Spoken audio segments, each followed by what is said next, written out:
With Valentine's Day approaching, we thought it would be a good opportunity to have a closer look at a couple of the love tokens on display at Birmingham Museum and Art Gallery. The two we'll have a look at today are both traditional love tokens, but they vary completely.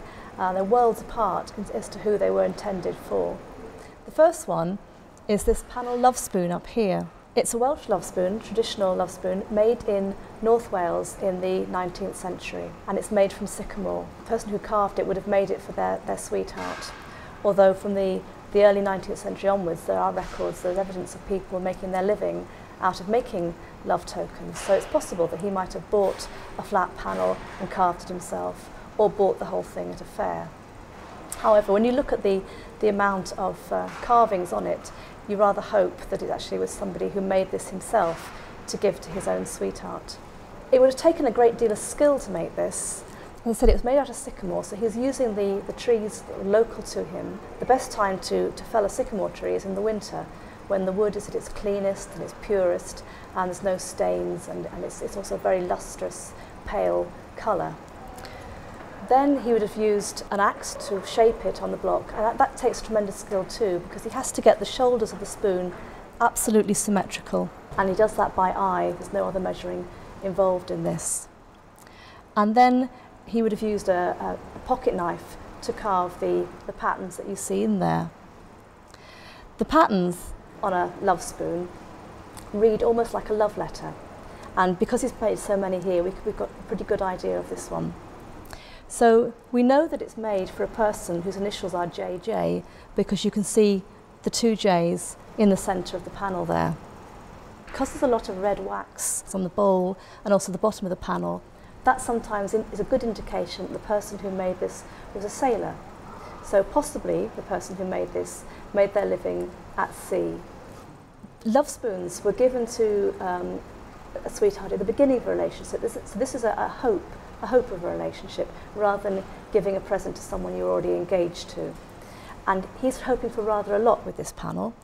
He's promising to give love, as you can see from the hearts, but he's promising a lot more than that. He's saying, not only will I love you, I will give you my whole heart and soul, as you can see from these the comma motifs that are sprinkled around the panel.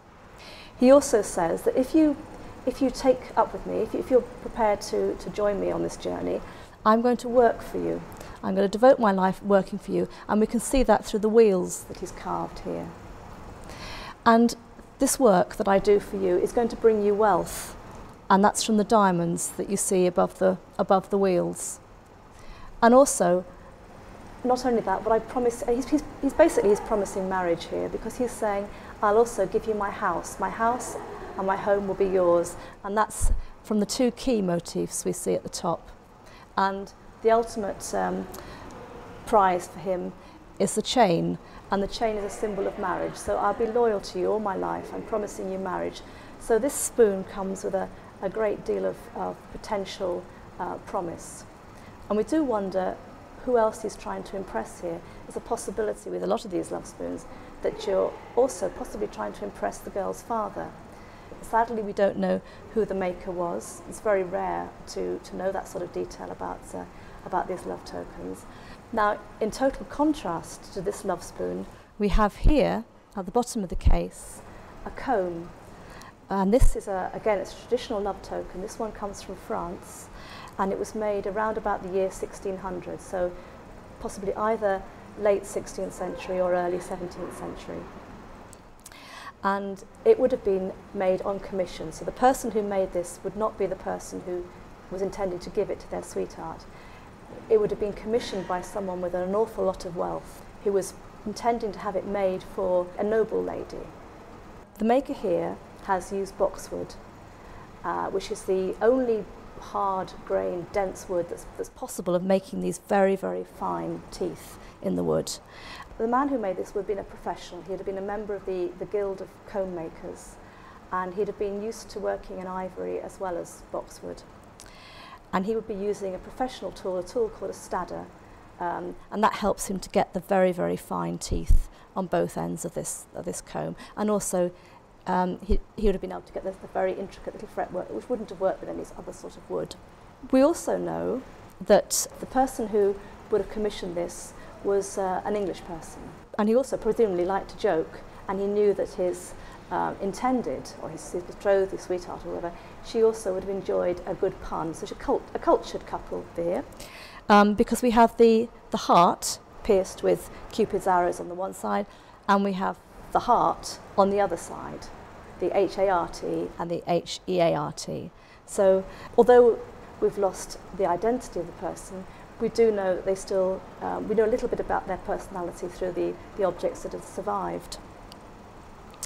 But there's one final thing about this. Combs, of course, are very symbolic. They're symbolic of vanity and danger. You often see mermaids combing their hair, and this is not a good sign. So you think, well, why would you put that on a love token? But because they form part of a woman's dressing set for noble ladies in the medieval period, it became quite a traditional love token to use. But whether or not you would particularly wish to have a knit comb as a love token is another matter altogether.